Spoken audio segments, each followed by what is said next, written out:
मदं शरीरस्य च वैद्यकेन योपाकरोत्तं प्रवरं Patanjali प्राञ्जलिकानतोऽस्मि।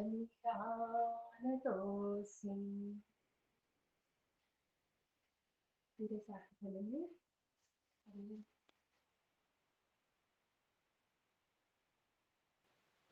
Thank you Sandhya ji.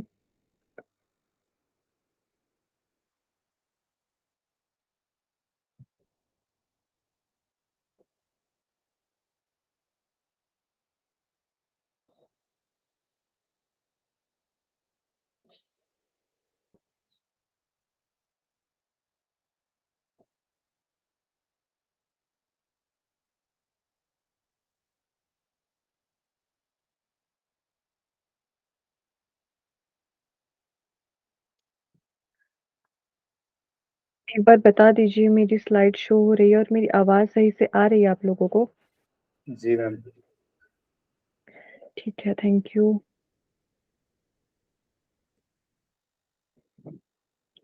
हाँ जी, तो आप सभी का स्वागत है टीचिंग एप्टीट्यूड की क्लास में। हम सभी ने पिछली क्लास में देखा था स्वयं प्रभा और मूक के बारे में हमने पिछले कल पढ़ लिया था, ठीक है? किसी का डाउट था इसमें एक चीज़ में तो वो मैं लास्ट में क्लियर कर दूँगी और बाकी अगर किसी का डाउट होता है बीच में तो कोशिश कीजिए कि आप लास्ट में पूछ लीजिए, आप लिख लीजिएगा अपने पास, क्योंकि यूट्यूब पर ऐसे फिर कमेंट्स आते हैं कि क्लास के बीच में बच्चे बहुत बोलते हैं, ठीक है? तो कोशिश कीजिए कि अगर बहुत ज़रूरी हो तब पूछ लीजिएगा बीच में, नहीं तो नोट करके रखिए फिर लास्ट में पूछिएगा, ठीक है? आज का टॉपिक हमें देखना है ऑफलाइन वर्सेस ऑनलाइन मेथड्स के बारे में, ठीक है? इसको कंप्लीट कर लेते हैं फिर नया टॉपिक शुरू करेंगे।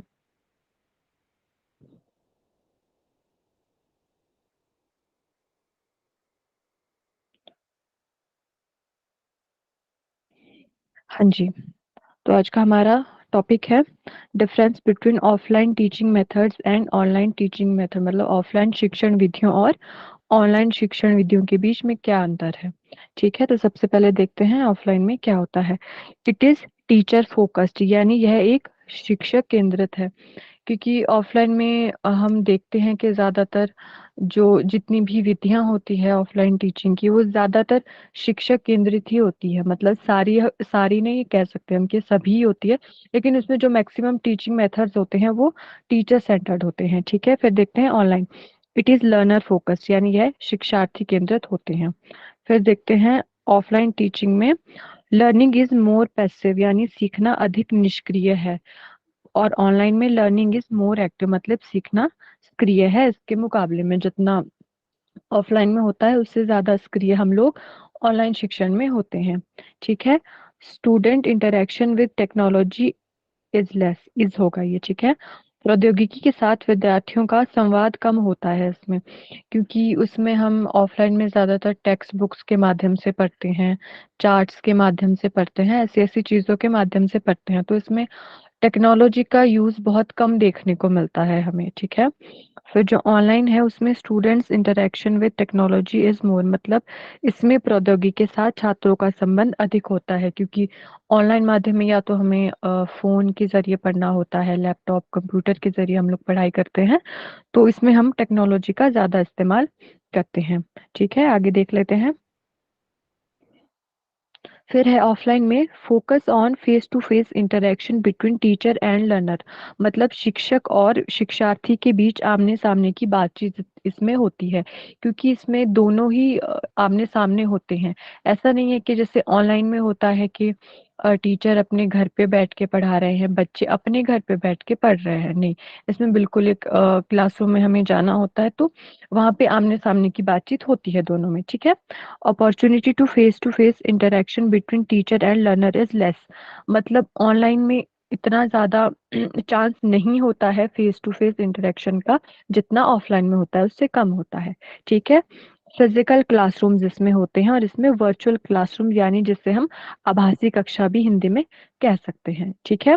फिर है more use of traditional styles of teaching, मतलब शिक्षण की पारंपरिक शैलियों का इसमें अधिक उपयोग किया जाता है, जो हमारी ऑफलाइन टीचिंग होती है, ठीक है? उसके बाद है ऑनलाइन में क्या होता है, makes use of innovative techniques of instructions, यानी निर्देशों की नवीन तकनीकों का उपयोग इसमें किया जाता है। जितनी भी नई नई टेक्निक्स होती है पढ़ने की, उसका इस्तेमाल इसमें किया जाता है ऑनलाइन टीचिंग में। ठीक, फिर है offline classes have a fixed and strict schedule, मतलब ऑफलाइन कक्षाओं का एक निश्चित और सख्त शेड्यूल होता है। ठीक, पर ऑनलाइन कक्षाओं का शेड्यूल लचीला होता है, मतलब online classes have a flexible schedule, इतना रिजिड नहीं होता है जितना कि ऑफलाइन क्लासेस का होता है। ठीक है, उसके बाद है स्टूडेंट्स रिमेन मोर सीरियस, विद्यार्थी अधिक गंभीर रहते हैं किसमें, ऑफलाइन टीचिंग में, क्योंकि कहीं ना कहीं वो बिल्कुल सामने है, क्लासरूम में है, टीचर उसी में है, बच्चे उधर ही है, तो उनका थोड़ा कह सकते हैं कि उनमें सीरियसनेस थोड़ी ज्यादा होती है। ठीक, और ऑनलाइन में students are less likely to remain serious, विद्यार्थियों के गंभीर रहने की संभावना कम है। क्योंकि देखो जैसे अभी का एग्जाम्पल हम ले लेते हैं, अभी हम ऑनलाइन माध्यम से पढ़ रहे हैं, तो इसमें आप लोग मुझे अभी दिख नहीं रहे हो, मैं स्क्रीन प्रेजेंट की है मैंने, तो मुझे आप लोग नहीं दिख रहे हो, तो कहीं ना कहीं हो सकता है कि कुछ चांसेस ऐसे हो कि आप लोग उतने सीरियस ना हो जितने होने चाहिए थे। ठीक है, इसमें किसी को कोई डाउट?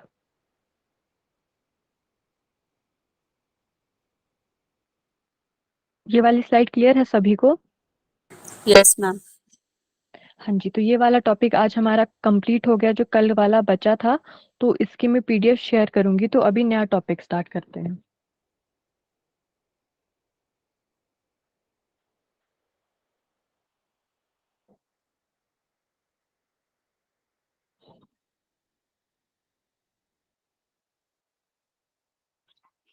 हाँ जी, तो जो आज का नया टॉपिक है वो है हमारा टीचिंग सपोर्ट सिस्टम। इसमें आता है ट्रेडिशनल, मॉडर्न और आईसीटी बेस्ड। ठीक है, ये थोड़ा इम्पोर्टेंट है, ध्यान से देखिएगा इसको। तो सबसे पहले देख लेते हैं कि टीचिंग सपोर्ट सिस्टम होता क्या है, यानी शिक्षण सहायता प्रणाली, या जिससे हम कह सकते हैं कि टीचिंग एड्स भी हम इनको कह सकते हैं, शिक्षण सहायता सामग्री के रूप में भी इसको हम समझ सकते हैं। तो उसमें देखते हैं क्या होता है। The teaching support system is the combination of different strategies, tools, and means that help teachers enhance the effectiveness of the teaching learning process। मतलब क्या कह रहे हैं कि शिक्षण सहायता प्रणाली विभिन्न रणनीतियों, उपकरणों और साधनों का संयोजन है। किसका किसका? रणनीतियों का, उपकरणों का और साधनों का। ठीक, जो शिक्षकों और शिक्षण सीखने की प्रक्रिया की प्रभावशीलता को बढ़ाने में मदद करती है। देखो, अगर हम उदाहरण लेते हैं यहाँ पे टीचिंग एड में, नॉर्मल सा लेते हैं सबसे पहले, जैसे चॉक डस्टर का, ब्लैक बोर्ड चॉक डस्टर। ठीक, तो अगर हमारे पास वो शिक्षण सहायता सामग्री उपलब्ध नहीं होगी, मान लो हमारे पास ब्लैक बोर्ड नहीं है, चॉक डस्टर नहीं है क्लासरूम में, तो जो चीजें हमें उसके माध्यम से बहुत अच्छे से समझा सकते थे, मान लो ड्राइंग की क्लास है, किसी को हमें कोई कह सकते हैं, मान लो फूल की चित्र बनाना है, ठीक है, तो वो चीज बोल के उतनी उनको समझ नहीं आएगी जितना वो देखेंगे। अगर मान लो टीचर ब्लैक बोर्ड पे उसको बना रहे हैं उस चीज को, तो वो उनको ज्यादा समझ आएगी और बहुत प्रभावी ढंग से उनको समझ आएगी।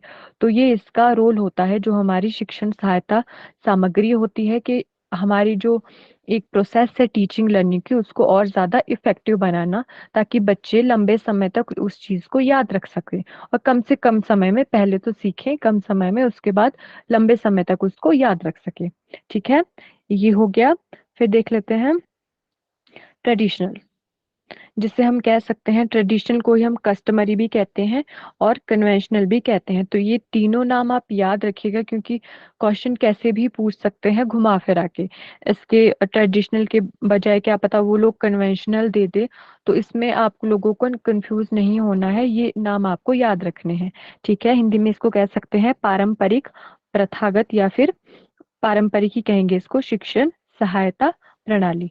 ठीक है, इसमें क्या होता है, also known as chalk and talk method, मतलब इसे चॉक एंड टॉक पद्धति के रूप में भी जाना जाता है, जो कि हमारा पारंपरिक, क्या कह सकते हैं कि बहुत समय से चला आ रहा है, बहुत पुराने समय से चला आ रहा है। ठीक है, this old fashioned way of teaching was all about the recitation and memorisation techniques. मतलब इसमें होता क्या है, जो हमारा पुरानी पद्धति है पढ़ने की, ठीक है, पढ़ाने का यह पुराना ढंग पुराने ढंग का तरीका सस्वर पाठ और याद करने की तकनीक पर आधारित था। मतलब जो पुराने समय से लेकर एक टीचिंग चली आ रही है तो उसमें ज्यादातर ऐसा माना जाता था कि बच्चों को जो पढ़ाया जा रहा है वो उस चीज को रट ले और उस चीज को याद कर ले। तो ये उस चीज पर आधारित था कि रटने पर और याद करने पर, ठीक है, जो हमारा पुराना सिस्टम था। ठीक। The traditional role of teaching focuses on the teacher as organiser of learning activity, providers of information and experts of knowledge. मतलब शिक्षण की पारंपरिक भूमिका शिक्षक को सीखने की गतिविधि के आयोजकों, सूचना प्रदाताओं और ज्ञान के विशेषज्ञों के रूप में केंद्रित करती है। मतलब इसमें ये था कि जो अध्यापक होते थे पुराने, जो पुरानी हमारी शिक्षण पद्धति थी, उसमें ऐसा होता था कि टीचर ही सब चीज ऑर्गेनाइज करते थे। जो भी सीखने से रिलेटेड होता था तो उसको टीचर ही ऑर्गेनाइज करते थे। टीचर ही इंफॉर्मेशन पहुंचाते थे बच्चों तक और उनको एक हिसाब से ऐसे समझ सकते थे कि बिल्कुल कि वो एक्सपर्ट है, उनको हर चीज की नॉलेज है, उन्हीं से हमको सीखना है, क्योंकि उन्हीं को सिखाना होता था, हमें बस याद करना होता था। उस टाइम पे ऐसा नहीं था कि बच्चे खुद से सीखे या खुद से क्वेश्चनिंग करे किसी चीज पे। ठीक है। तो ये हो गया हमारा पारंपरिक शिक्षण सहायता प्रणाली। ये वाली स्लाइड ओके है सभी को? Yes, ma'am. हाँ जी, ठीक है। अभी देखते हैं इसके मेरिट्स और डीमेरिट्स क्या क्या है हमारे। ठीक है। तो सबसे पहले it has more interaction between the teacher and student. इसमें शिक्षक और छात्र के बीच अधिक संवाद होता है। ठीक। अगला है traditional teaching systems helps to build the discipline in the classroom. मतलब जो पारंपरिक शिक्षण प्रणालियां हैं हमारी, उसकी वजह से जो हमारा क्लासरूम है यानी कक्ष है, उसमें अनुशासन बनाने में मदद करती है, कि उस वजह से कक्षा में एक अनुशासन बना रहता है। ठीक है। अब इसके डिमेरिट्स देखते हैं कि डिमेरिट्स यानी अवगुण क्या क्या है इसके हमारे ट्रेडिशनल मेथड के। ठीक। More emphasis on examination and results rather than understanding of concepts. मतलब अवधारणाओं को समझने की बजाय परीक्षा और परिणामों पर अधिक जोर देना।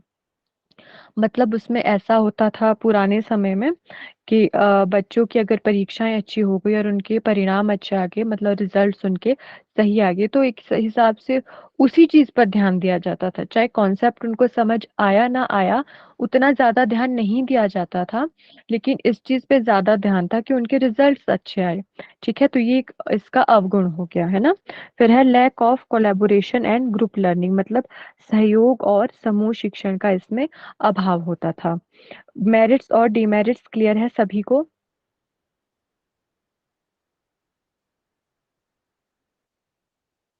ये वाली स्लाइड ओके है? आवाज Yes, आ रही ma'am. है मेरी? हाँ जी, ठीक है। अभी देखते हैं कि टूल्स कौन से यूज होते हैं इसमें। टूल्स मैम वो जो यूज इन, पिछली स्लाइड में जो सेकंड पॉइंट था ना डीमेरिट का, वो एक बार बता दीजिए। अच्छा, हाँ जी, हाँ जी, इसमें कह रहे हैं कि lack of collaboration and group learning, मतलब सहयोग और सॉरी, समूह शिक्षण का अभाव होता था इसमें, जो पुराने समय में होता था। क्योंकि अभी की अगर हम बात करें तो अभी के समय में हम ऐसी चीजें भी करते हैं कि मान लो बच्चों के ग्रुप्स बना लिए, तो उनको कोई प्रॉब्लम दे दी, हमने कोई टॉपिक दे दिया, तो उसके ऊपर वो ग्रुप डिस्कशन करे। तो ये चीजें पहले नहीं होती थी, पुराने समय में नहीं होता था बहुत ज्यादा। इसको देखा जाए तो बहुत ज्यादा मात्रा में ये नहीं होता था ग्रुप डिस्कशन।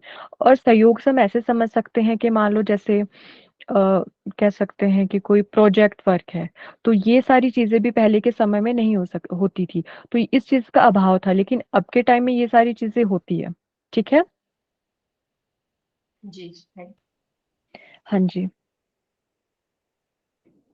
हाँ जी, तो देखते हैं कि पारंपरिक शिक्षण सहायता प्रणाली में प्रयुक्त उपकरण के कौन से हम टूल्स यूज करते थे पुराने समय से लेकर जो चले आ रहे हैं। ठीक है। सबसे पहले ब्लैक बोर्ड यानी श्यामपट्ट। ठीक। फिर टेक्स्ट बुक्स हो गया, पाठ्य पुस्तकें जिसे हम समझ सकते हैं। चार्ट्स हो गए, इमेजेस एंड पोस्टर्स यानी छवियां और पोस्टर के रूप में जो हमारे टूल्स होते थे। ठीक है। Maps and atlas and globes यानी मानचित्र और एटलस और ग्लोब के जरिए पढ़ते थे। देखो, मैप्स और एटलस में एक छोटा सा डिफरेंस है। कि जो मैप्स होते हैं, मैप ऐसा हो गया कि मान लो इंडिया का मैप हो गया, अलग अलग जगह के मैप हो गए, ठीक है। लेकिन जो एटलस होता है उसमें बहुत सारे मैप्स इकट्ठे दिए होते हैं, ठीक है। फिर है फ्लैश कार्ड्स। फ्लैश कार्ड्स होते हैं कि जिसमें मतलब कार्ड जैसे ही होते हैं, जैसे कार्ड्स होते हैं, लेकिन इसमें कह सकते हैं कि पिक्चर्स दी हो सकती हैं, कुछ नंबर्स हो सकते हैं, वर्ड्स हो सकते हैं, जिससे बच्चे की आसानी से समझ सके, ठीक है। ये हो गए फ्लैश कार्ड्स। ठीक, फिर है साइंस लैब एपरेटस मॉडल्स, यानी विज्ञान प्रयोगशाला उपकरण के होते थे और मॉडल से भी समझ सकते थे, ठीक है। वर्क बुक होती थी, यानी कार्य पुस्तिका।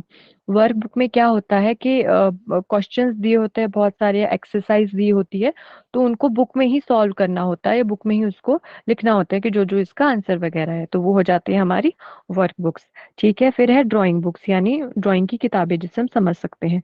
डिक्शनरी के जरिए पढ़ते थे। एनसाइक्लोपीडियाज यानी शब्दकोश और विश्वकोश।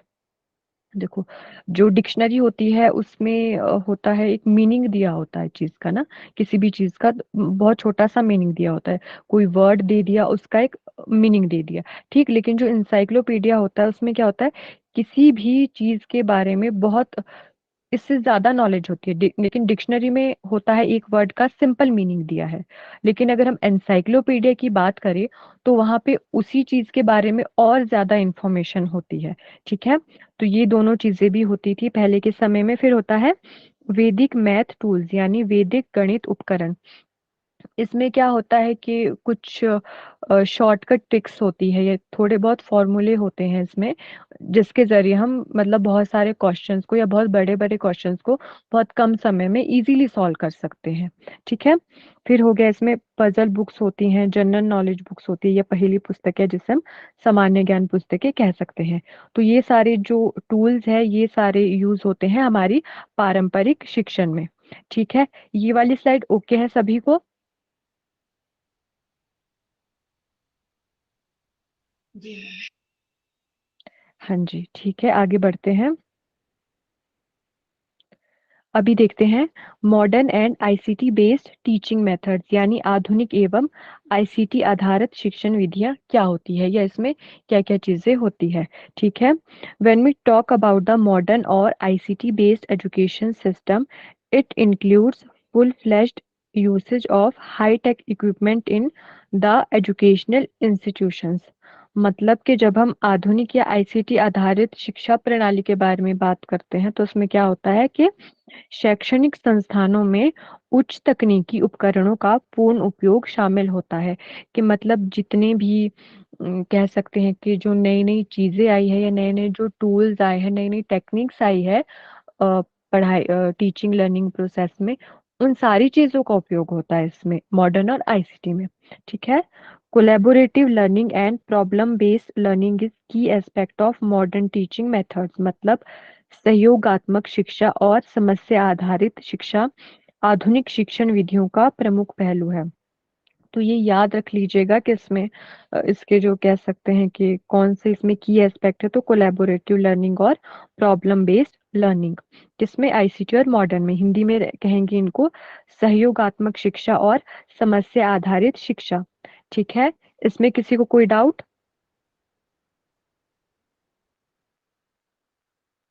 सभी को क्लियर है ये वाली slide?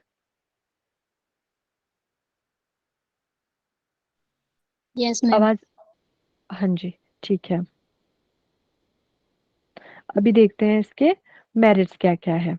Modern teaching methods, teacher can cover more syllabus in lesser time. मतलब आधुनिक शिक्षण पद्धति से शिक्षण कम समय में अधिक पाठ्यक्रम कवर कर सकते हैं, क्योंकि इसमें हमारे पास अलग अलग टेक्निक्स होती है जिनके माध्यम से हम बहुत कह सकते हैं कि अगर बहुत ज्यादा सिलेबस है हमारा तो उसको बहुत कम टाइम में कवर भी कर सकते हैं और बच्चों को समझ भी आ जाएगा वो अच्छे से। ऐसा नहीं है कि अगर बहुत बड़ी चीज को हम कम टाइम में कवर कर रहे हैं तो मतलब बच्चों को नहीं समझ आ रहा है, नहीं, उनकी लर्निंग बहुत अच्छे से होती है। ऐसी ऐसी नई नई टेक्निक्स होती हैं इसमें, ठीक।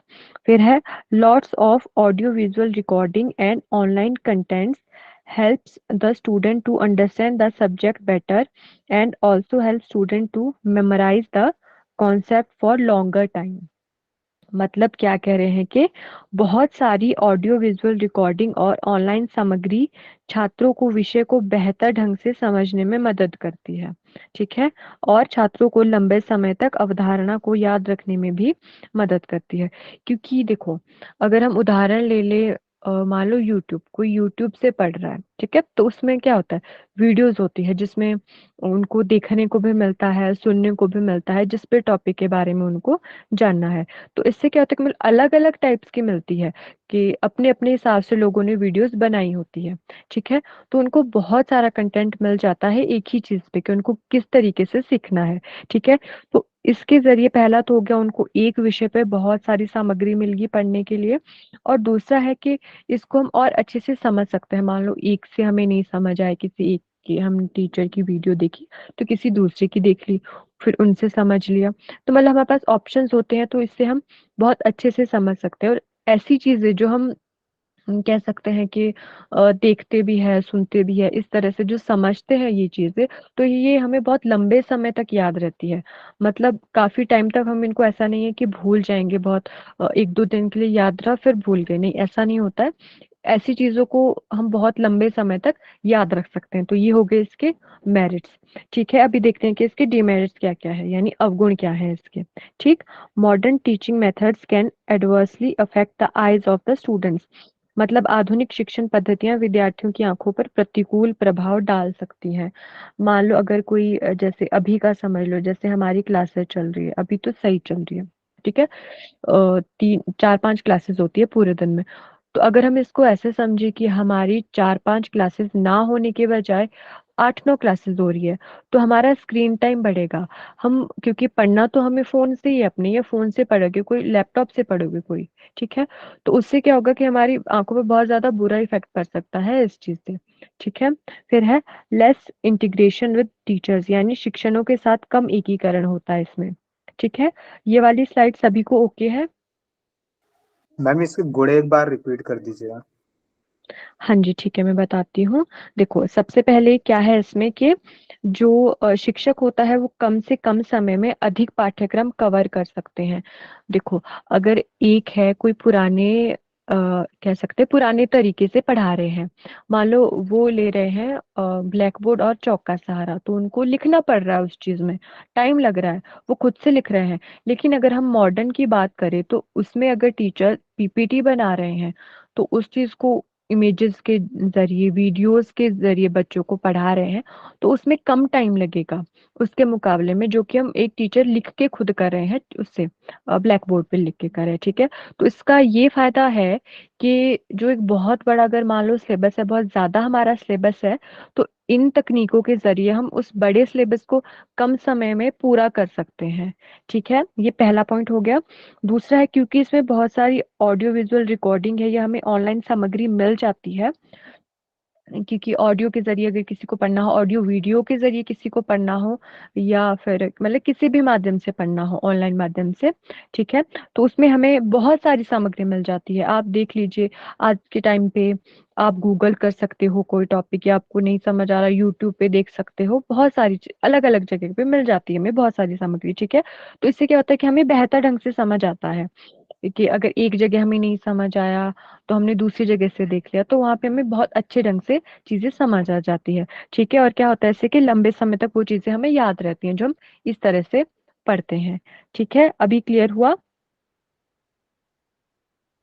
जी मैम। ठीक है, आगे बढ़ते हैं। हम्म, अभी देखते हैं आधुनिक और आईसीटी आधारित शिक्षण विधियों पर आधारित कुछ प्रमुख शिक्षण तकनीकें नीचे दी गई है, मतलब टेक्निक्स दी गई है, टीचिंग टेक्निक्स जो हमारी आधारित है मॉडर्न और आईसीटी पर। ठीक। तो देख लेते हैं। सबसे पहले है इसमें फ्लिप्ड क्लासरूम, है ना। It allows students to go beyond their normal boundaries and explore the lesson before teacher describe them in classroom. मतलब क्या है कि यह छात्रों को उनकी सामान्य सीमाओं से परे जाने और शिक्षक द्वारा कक्षा कक्ष में उनका वर्णन करने से पहले पाठ का पता लगाने की अनुमति देता है। देखो, ये ऐसा होता है इसमें कि जैसे अगर हम नॉर्मल बात करें पुराने समय में या जिस समय से हम पढ़े हैं, ठीक है? तो उस समय भी ऐसा ही होता था कि आज हमारी कोई क्लास है, तो बस हमें थोड़ा-सा पता होता था, टीचर बता देते थे कि कल हमें ये वाला टॉपिक पढ़ना है।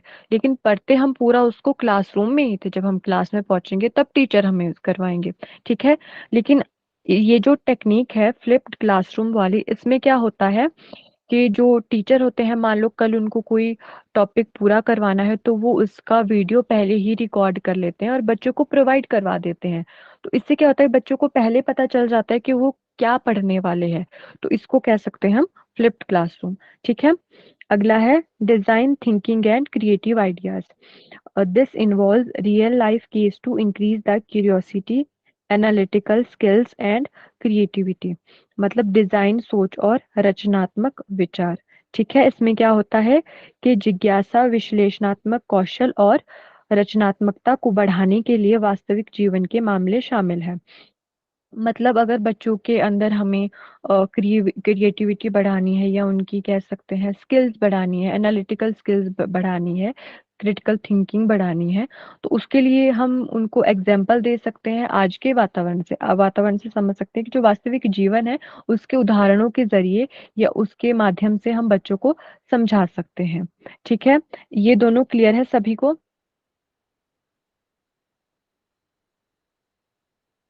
ये वाली स्लाइड ओके है?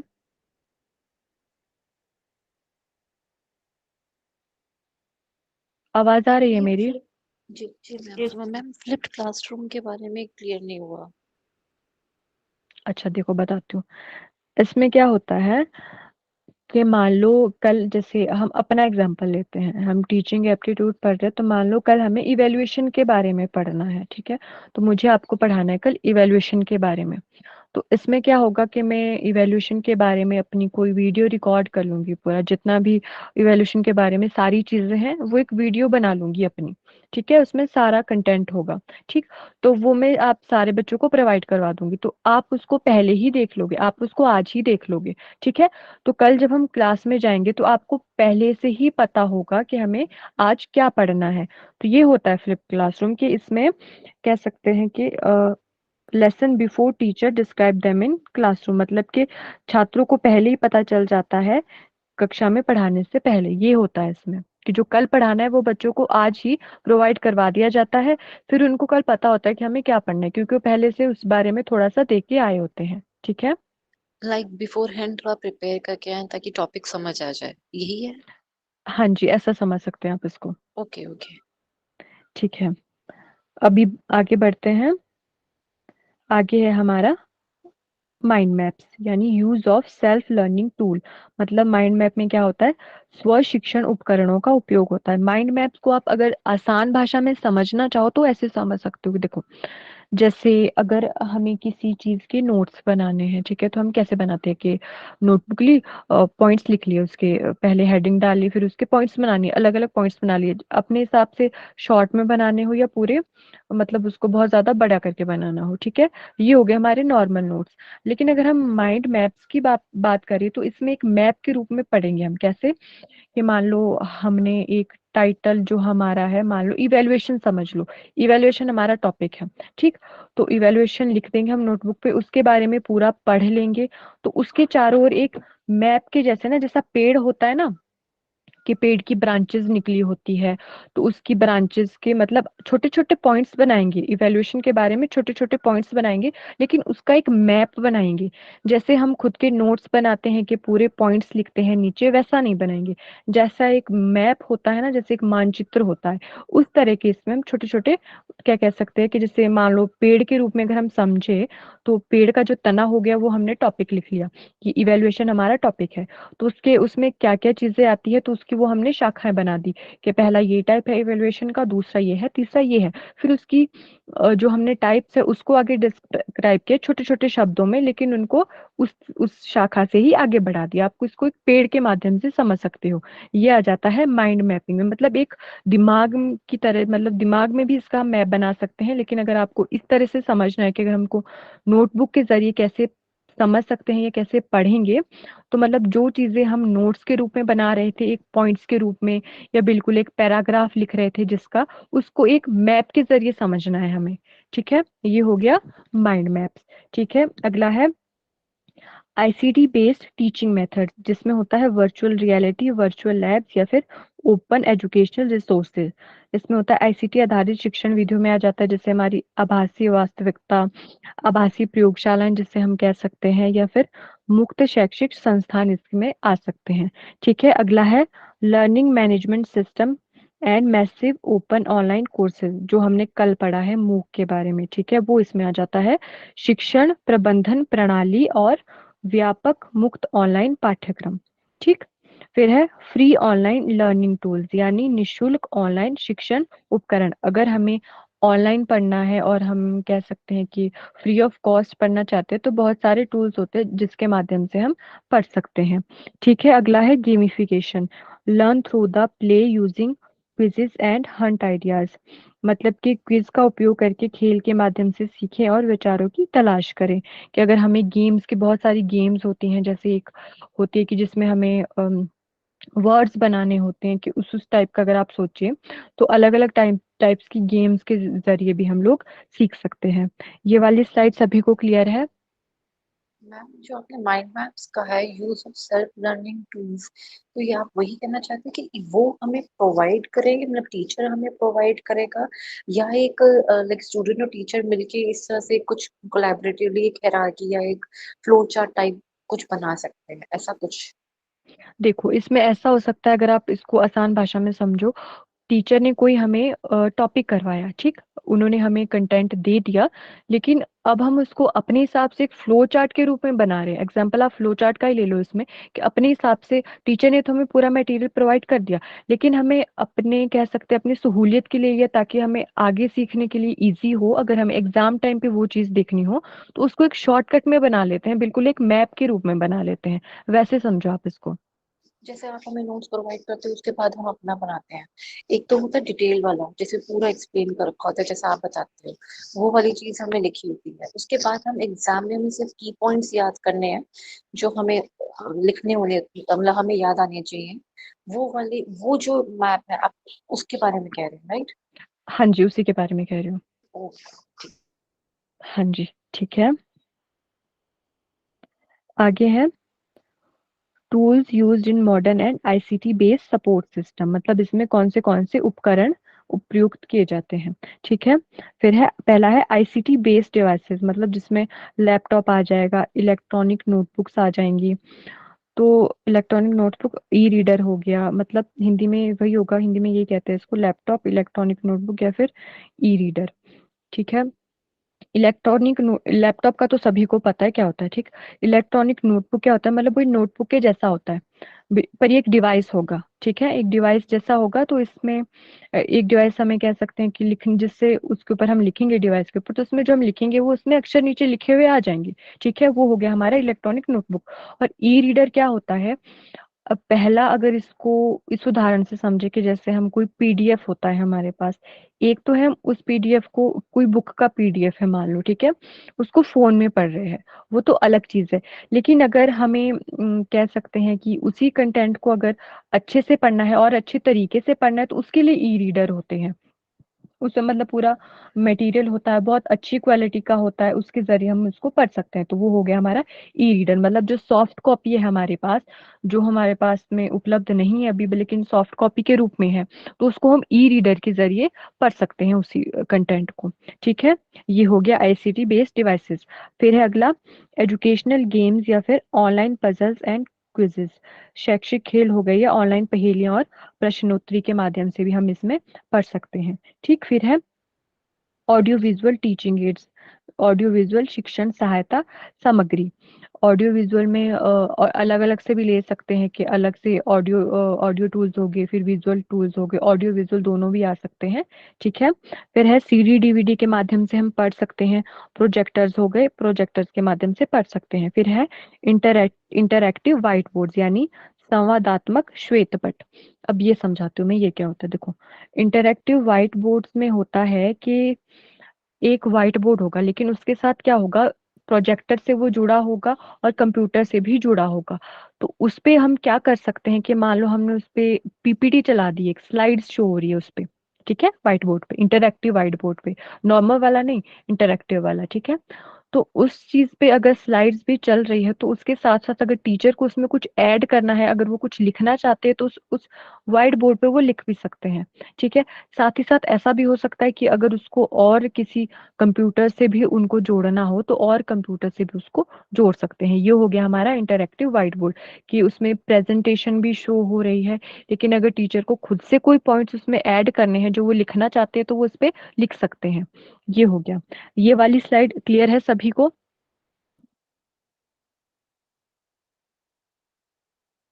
किसी को कोई डाउट इसमें? ऑडियो विजुअल एड्स में से वीडियोस और जिस तरह से कि म्यूजिक लेवल पे या कुछ इस तरह से उस तरह की चीजें हुई। हाँ, उस तरह क्या है, जैसे कह सकते हो कि जैसे म्यूजिक वाला कोई, अगर म्यूजिक से रिलेटेड किसी को कोई सीखना है तो उनके लिए जो जो कह सकते हैं इक्विपमेंट्स हो गए सारे, वो सारे ऑडियो में आ जाएंगे। तो विजुअल में हम वीडियो के रूप में भी समझ सकते हैं, कोई वीडियो के जरिए पढ़ रहा है, इस तरह से इसमें आ जाएंगे, ऑडियो विजुअल में दोनों आ जाएंगे फिर। Okay ma'am. हाँ जी। अभी देखते हैं कि इसमें डिफरेंस क्या है, difference between traditional and modern teaching methods, मतलब पारंपरिक और आधुनिक शिक्षण विधियों के बीच में क्या अंतर है। ठीक, पहला है हमारा ट्रेडिशनल, ये होता है हमारा शिक्षक केंद्रित, और जो मॉडर्न है वो होता है हमारा शिक्षार्थी केंद्रित। ठीक, ट्रेडिशनल होता है सब्जेक्ट स्पेसिफिक नॉलेज, यानी विषय विशेष ज्ञान, के मतलब जो भी विषय से रिलेटेड ज्ञान है वही उतना ही प्रोवाइड किया जाता है, कि बस ये हमारा सिलेबस है, इतना ही हमें बच्चों को सिखाना है, उसका एक्स्ट्रा नहीं कि जिससे अलग से उनकी कोई स्किल डेवलप हो, ऐसा नहीं होता है। ठीक, इसमें होता है मॉडर्न में subject specific and skill based knowledge, मतलब विषय विशिष्ट और कौशल आधारित ज्ञान के, इसमें अगर हमारी बच्चों की, हमें बच्चों की क्रिटिकल थिंकिंग डेवलप करनी है, उनकी स्किल्स डेवलप करनी है, तो वो सारी चीजें इसमें हो जाती है। ठीक, फिर है पैसिव एंड लिमिटेड, मतलब निष्क्रिय और सीमित, कि इसकी एक सीमा होती है, और इसमें बच्चे उतने ज्यादा एक्टिव नहीं होते हैं जितने की मॉडर्न में होते हैं, मॉडर्न मेथड में होते हैं। ठीक है, ये है इंटरैक्टिव एंड एंगेजिंग, मतलब इंटरैक्टिव होता है और आकर्षक होता है, कि इसमें इंटरेक्शन भी होता है बहुत ज़्यादा, बच्चों का आपस में भी हो सकता है, बच्चों और टीचर का भी होता है, और इसमें बच्चे ना बिल्कुल कह सकते हैं कि बच्चों को भी बहुत ज़्यादा अट्रैक्टिव लगता है, तो वो इसमें एंगेज रहते हैं। ठीक, अगला है थ्योरेटिकल, मतलब सैद्धांतिक, ज़्यादा से ज़्यादा जो कह सकते हैं कि बिल्कुल जो सारी रटने वाली चीज़ें होती हैं वो सारी इसमें हो जाती है, बिल्कुल थ्योरी के रूप में इसको समझ सकते हैं। ठीक है, फिर है कॉन्सेप्चुअल एंड प्रैक्टिकल, मतलब वैचारिक एवं व्यवहारिक होता है हमारा जो मॉडर्न मेथड होता है। ठीक है, हाँ जी, तो ये खत्म हो गया। इसमें किसी को कोई डाउट? क्लियर है सभी को?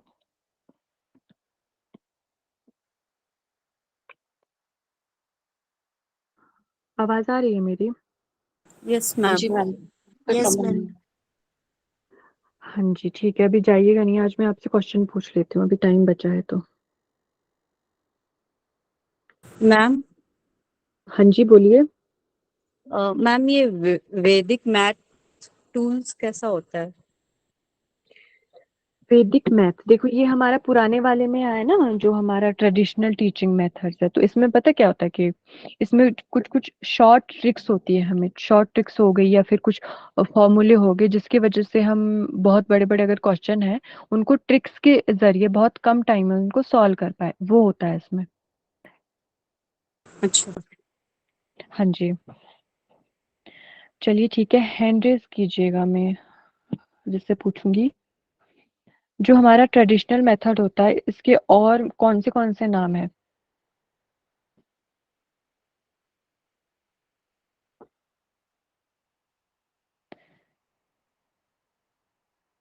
ठीक है, प्रियंका पांडे जी, इसके नाम बताइए। और यस मैम, कस्टमरी कन्वेंशनल। हाँ जी, ठीक है, और क्या कहते हैं इसको? और भी कह सकते हैं कुछ?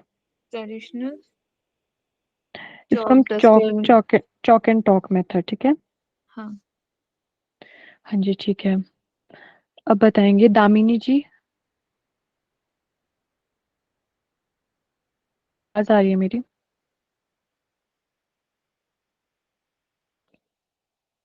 तामी जी नहीं सुन रही। चलिए, किरण यादव जी, जी मैम। इसके मेरिट्स बताइए ट्रेडिशनल के। ट्रेडिशनल में मैम टीचर और स्टूडेंट लर्नर होता है, उनके बीच में आमने सामने होते हैं वो, उनके बीच में अच्छी इंटरेक्शन होती है। हाँ जी। और इनके अंदर जैसे पोस्टर, फ्लैश कार्ड, चार्ट, ये सब होते हैं, इनके थ्रू पढ़ाया जाता है। ठीक है, ये इसके टूल्स आ गए। ठीक है, अभी बताएंगे सात्विक जी, इसके डीमेरिट्स क्या होंगे ट्रेडिशनल के? मैम इसमें ग्रुप डिस्कशन कम होता है ना छात्रों के बीच। हेलो। हाँ जी आ रही है, बोलिए आप। हाँ, ग्रुप डिस्कशन कम होता है मैम।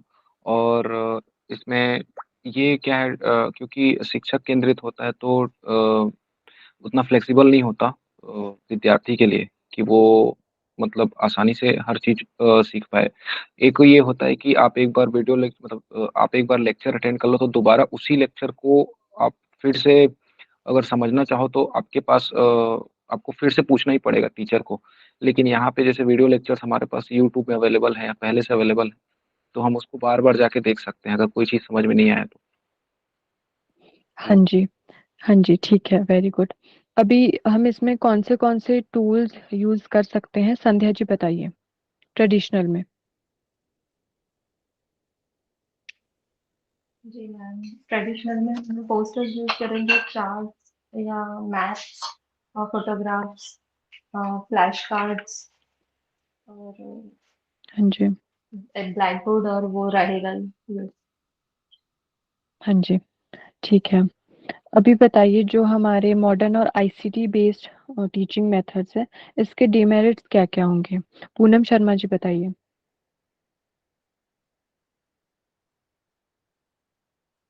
पूनम शर्मा जी, आपको आवाज आ रही है मेरी?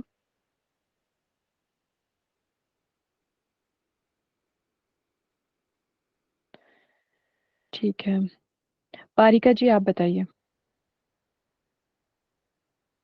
जी मैम, इसके डीमेरिट्स मॉडर्न हाँ वाले जी, के। मॉडर्न जी, वाले के। इसके दो ही डीमेरिट्स थे। एक हमारा कम इंटरेक्शन रहता है regarding with teacher. Second, it affects our eyes. हाँ जी, very good. Santoshi Verma ji. Yes ma'am. आप बताइए जो हमारा ट्रेडिशनल मेथड और मॉडर्न मेथड है, इसके डिफरेंस बता दीजिए, एक तो बता दीजिए जितने याद है। ट्रेडिशनल उसमें टीचर सेंटर होता है और जो भी मॉडल है उसमें लर्नर सेंटर। हम्म। और और पहले उसमें टाइम का वो था, मतलब शेड्यूल फ्लेक्सिबल नहीं था, और अभी का जब चाहे कर सकते हैं ऐसा। हाँ, ठीक है। ठीक है, फिर क्लोजिंग प्रेयर करवा दीजिए पूजा जी।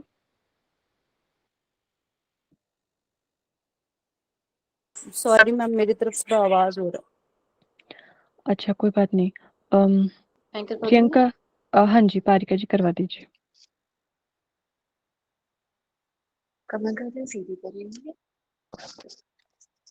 आंखें कोमलता से बंद। आज के किए गए पाठ्यक्रम के एक एक शब्द को जल्दी से याद करेंगे। सिर्फ टॉपिक टॉपिक याद करेंगे। अपने कार्य को परमात्मा को समर्पित कर दीजिए। अपने अंदर शुद्धता को बनाए रखें। परमात्मा में विलीन हुए। आगे के पाठ्यक्रम के लिए अपने आप को तैयार करें। आंखें बंद ही रखेंगे। लंबी गहरी श्वास लें। लंबी गहरी श्वास छोड़ें। 3 बार ओम का जाप, तत्पश्चात गायत्री मंत्र। अ,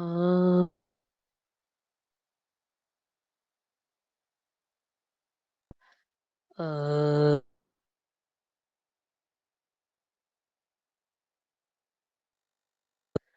अ,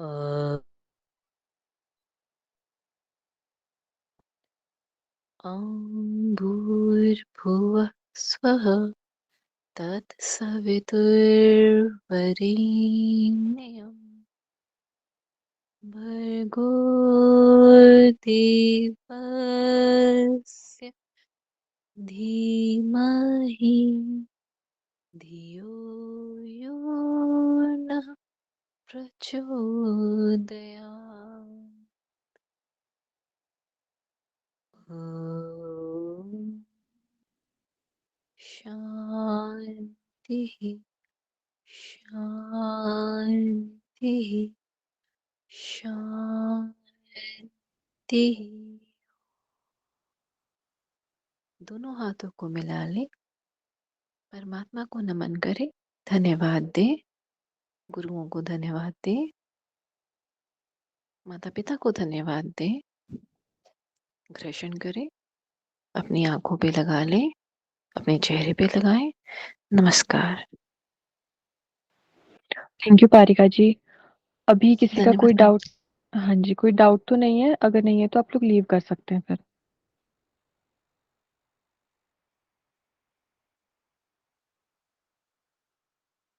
संतोषी जी, कोई डाउट है आपका?